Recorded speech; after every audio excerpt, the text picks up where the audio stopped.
앞서 1절과 3절에서 매몰차게 인간을 가망 없는 존재로 몰아쳤던 바울은 4절 이하에서 반전을 전개하고 있습니다. 그래도 소망이 있다라고 말합니다.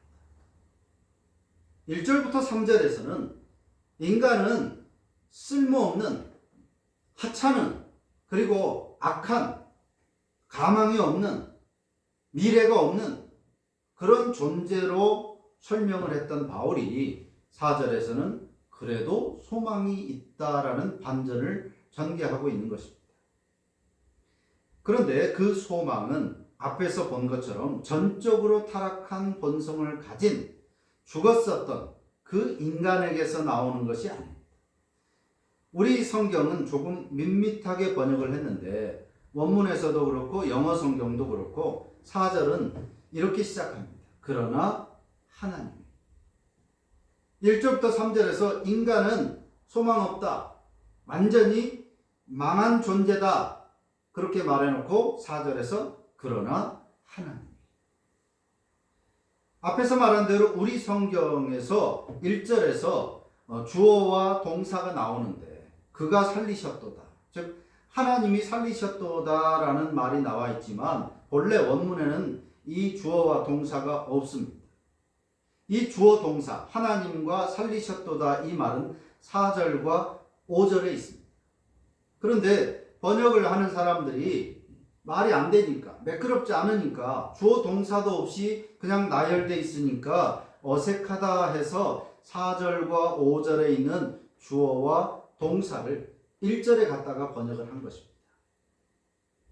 이것은 문법적으로는 번역을 그렇게 할 수도 있겠지만 바울의 의도를 먼저 알았다면 이렇게 번역을 하면 안 되었던 것이죠. 바울의 의도가 있기 때문에. 반전을 위한 기록이었기 때문에 번역을 하는 사람들도 비록 매끄럽지 않아도 의도대로 번역을 했어야 되는 것이죠. 인간의 악함을 나열을 하고 4절에서 그러나 하나님이 라는 반전을 전개했어야 되는 것입니다.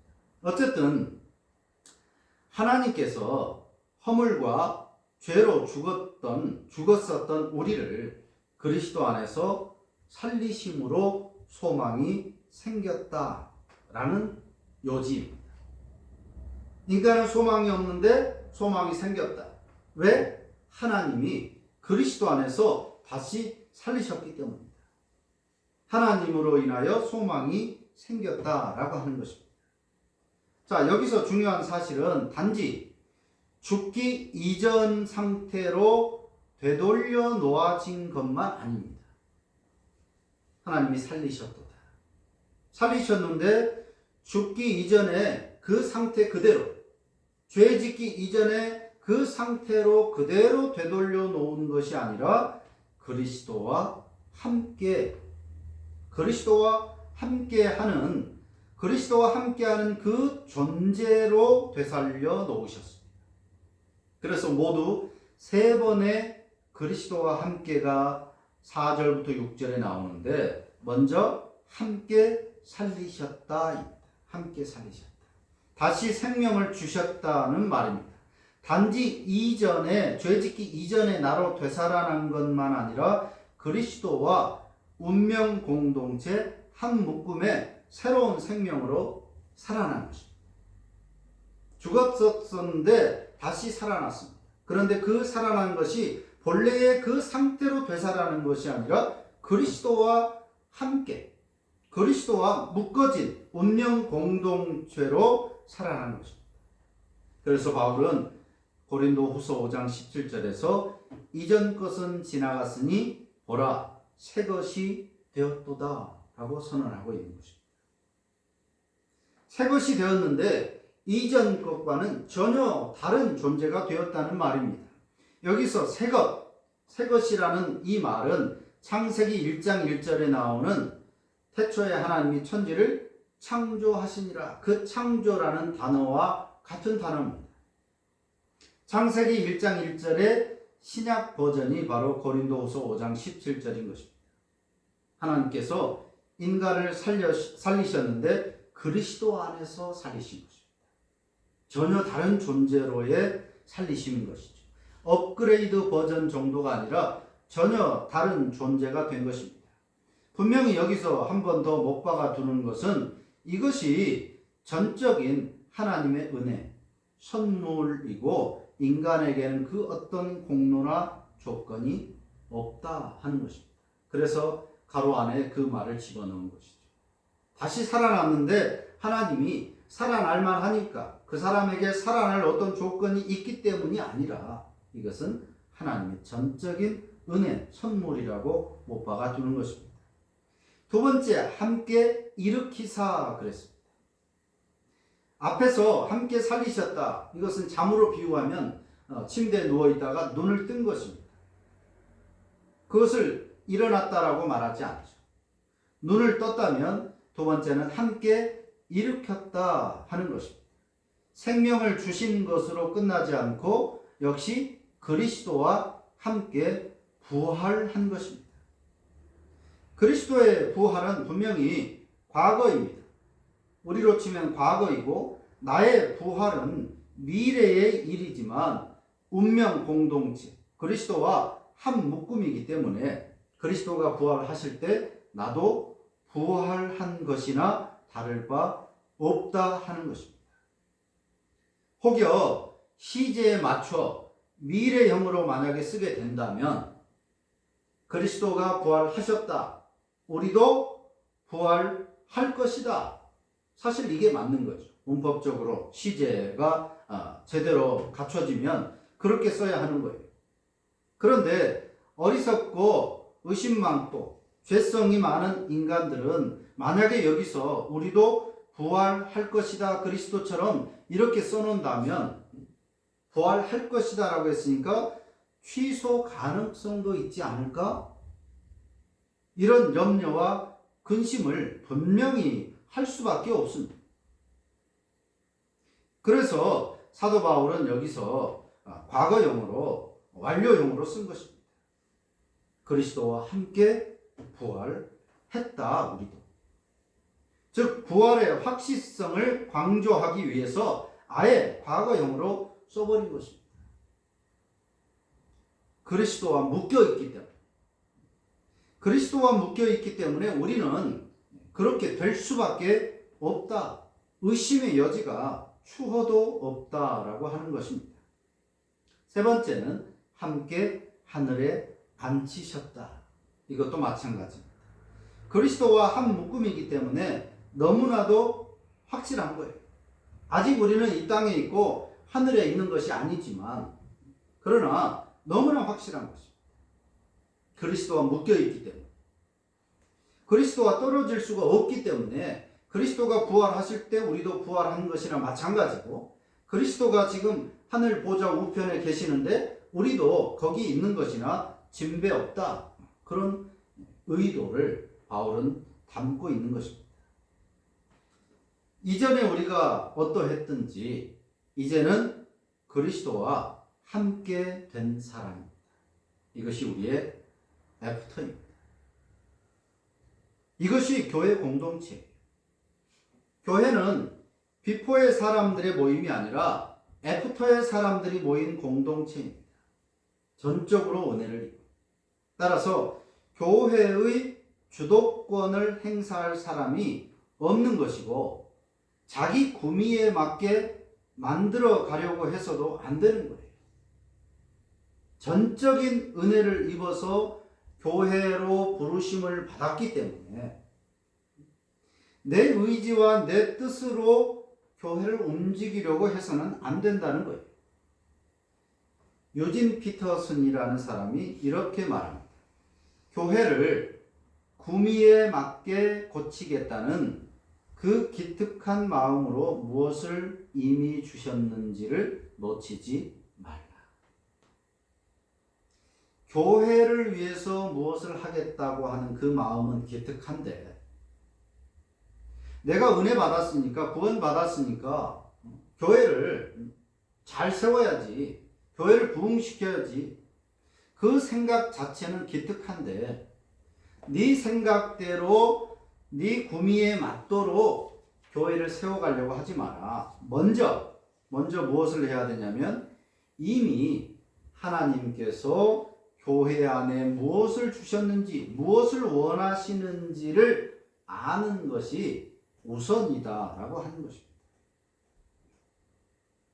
교회를 섬기려는 마음은 기특하지만 그것이 인간적인 의도라면 오히려 교회를 무너뜨리는 결과가 될 것이다 하는 거예요. 내가 누구인지, 또 내가 어떤 은혜를 입은 사람인지, 나의 비포와 애프터를 항상 잊지 않아야 하는 것입니다. 내가 교회를 어떻게 해야 되고 또 할 수 있는 것이 아닙니다. 우리는 다만 이미 주인이신 주님께서 제시하신 대로 내가 그 교회에 맞춰가야 하는 거예요. 나를 교회에 맞춰가야 해요. 주님께서 내가 내 교회를 세우리라 그렇게 말씀하셨습니다. 너희들이 나에게 잘 배웠으니까 가서 교회를 세워라 그렇게 말씀하지 않았습니다. 제자들에게는 가서 복음을 전해라 그랬습니다. 내가 교회를 세울 것이니까 너희들은 그 안에 들어와서 복음을 전하기만 하면 된다라고 말씀하신 것입니다. 그렇다면 주님께서 교회를 세우셨다면 교회에 대한 모든 플랜을 주님이 가지고 계신 것입니다. 이미 이렇게 만들어 가야 되겠다. 이렇게 세워 가야 되겠다. 이런 것이 교회다. 이미 주님이 제시하신 거예요. 우리가 할 일은 그 교회 안에 소속된 사람으로서 교회가 무엇인지를 알고 주님이 교회에 세우신 그 플랜이 무엇인가를 알고 거기에 나를 맞춰가야 하는 것입니다. 내 뜻대로 교회를 세우는 것이 아니라 교회의 뜻에 나를 만들어가야, 나를 세워가야 하는 것입니다. 내가 교회를 여기저기 깎아대고 세우고 다듬는 것이 아니라 나를 교회에 맞게 다듬고 고쳐가야 하는 것입니다. 그래서 오늘 7절은 하나님의 자비하심을 오는 세대들에게 나타내는 그런 교회가 되기를 요구하고 있는 것입니다. 교회는 하나님의 자비하심을 오는 세대들에게, 즉 계속해서 다음 세대들에게 하나님의 자비하심을 전하는 것입니다. 세대에 따라서, 시대에 따라서 그 시대에 맞는 어떤 좋은 교훈, 또 성공할 수 있는 어떤 소스를 전달해주는 그런 것이 교회가 아니라 오고 오는 세대에, 어떤 시대이든 간에 교회는 하나님의 자비하심을, 하나님의 구원의 은혜를 전달하는 역할을 하는 것이 교회인 거예요. 세상적인 성공을 추구하는 것이 교회가 아닌 것입니다. 내가 복을 받고 그 복을 누리는 것이 교회가 아닌 거예요. 교회는 내가 복 받는 것이 아닙니다. 하나님을 전하는 것입니다.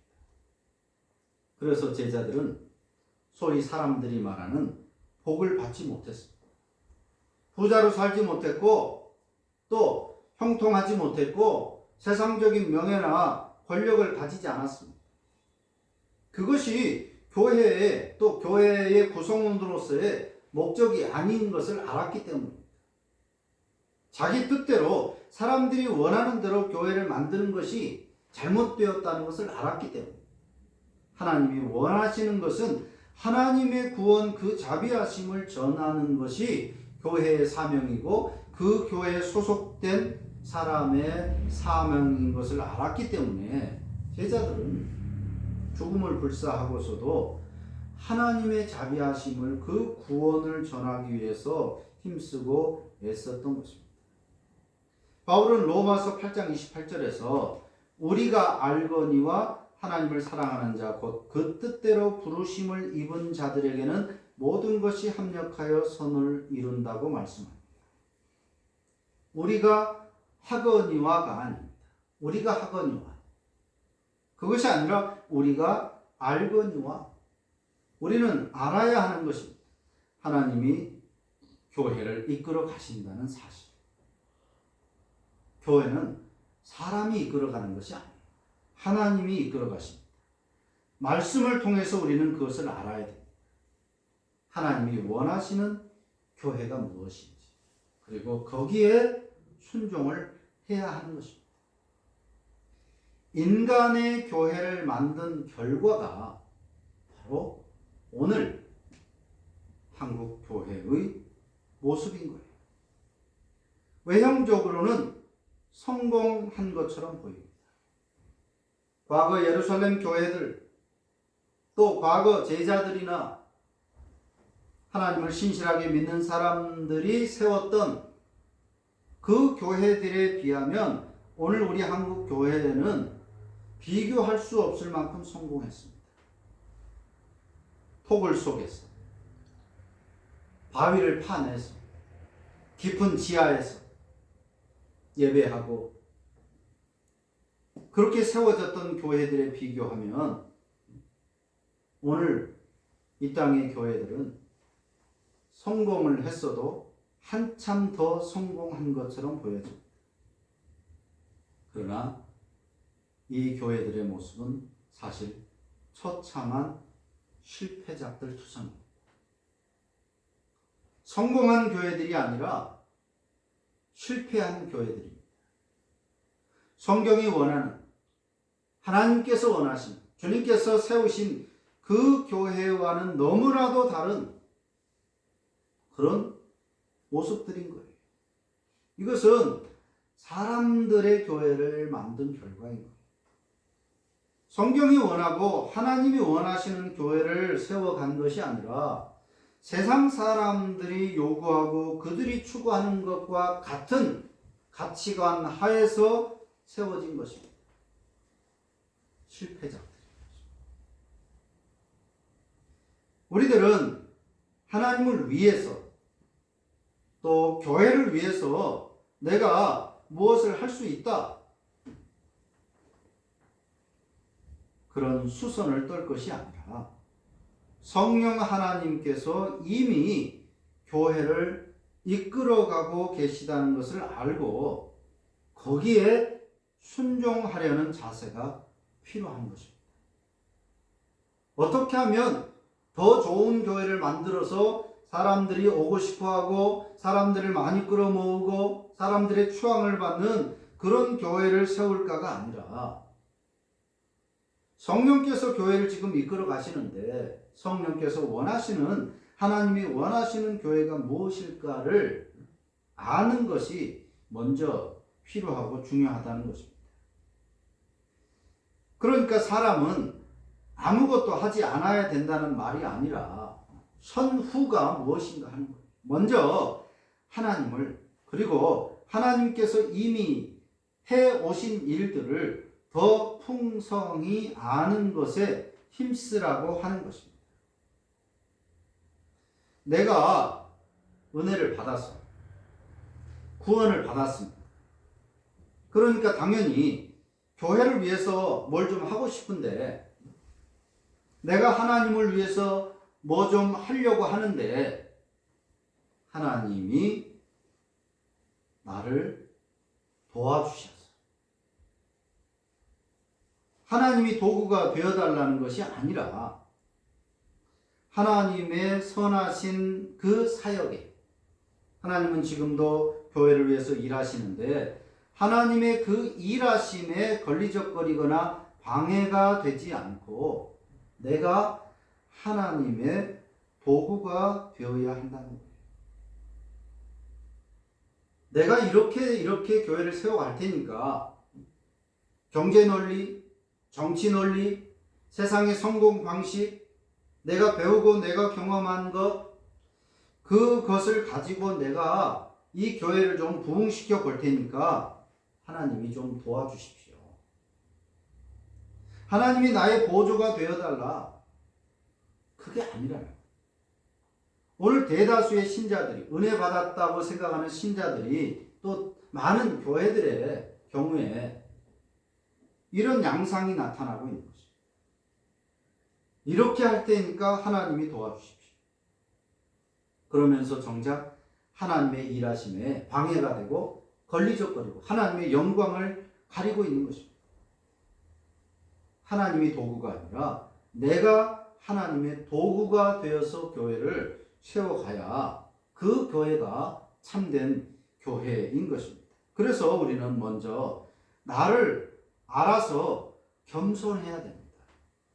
내가 할 수 있다. 그것이 아니에요. 우리는 소망 없고 가망 없는 존재들입니다. 예수 믿는다고 해도 그 죄된 본질이 달라지지 않습니다. 신분은 달라졌지만 진노의 자식이었던 그 본질이 달라지지 않아요. 우리 속에서는 끊임없이 죄가 솟아서 나오는, 죄가 솟아 나오는 그런 샘물과 같은, 하는 일마다 결국은 족족 우상을 만들고 마는 우상 제조기, 우상 공장과 같은 것이 인간이다라고 일찍이 칼빈도 이야기한 바가 있는 것처럼 인간의 속에서는 끊임없이 죄가 솟아나는 거예요. 의도치 않을지라도. 그렇기 때문에 우리는 자신에 대해서 항상 겸손할 필요가 있는 것입니다. 나 정도 되면, 이 정도 됐으면 이제 내가 지도자가 되고 내가 이렇게 인도할 수 있다. 그런 생각을 가지면 큰 코 다칩니다. 인간은 항상 비포를 잊지 말아야 돼. 내가 어떤 존재인가를 잊지 않고 항상 겸손해야 돼. 10년, 20년, 30년을 신앙생활을 하고 기도를 잘할 수 있고 성경에 통달했다 할지라도 항상 겸손을 잃지 말아야 돼. 그리고 하나님을 더 알기를 멈추지 말아야 됩니다. 지난 시간에도 얘기한 것처럼 우리가 하나님을 어느 정도 알면 이 정도 됐다. 그럴 상황이 우리에게는 없다는 거예요.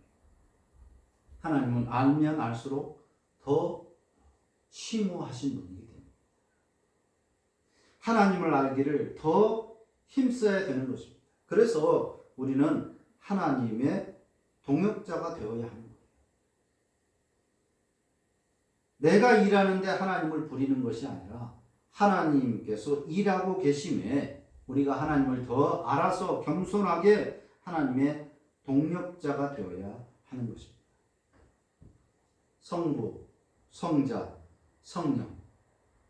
이 하나님께서 창세 전부터 일하셔서 준비하시고 또 계획하시고 진행하셔서 그 모든 삼위일체이신 그 하나님의 수고가 오롯이 교회 안에 담겼습니다.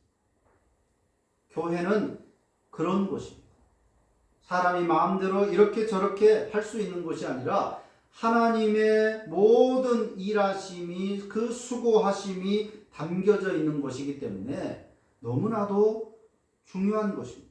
그래서 하나님의 뜻을 더욱 잘 알기를 힘써야 되고 거기에 맞춰서 하나님이 원하시는 대로 교회를 세워가기를 우리는 힘써야 하는 것입니다. 에베소서가 가르치고 싶은 내용입니다. 너 자신을 알라. 그리고 삼위 하나님을 더 풍성하게 알라. 이것이 오늘 사도 바울이 에베소서를 통해서 우리에게 전하고자 하는 말씀입니다. 기도합니다.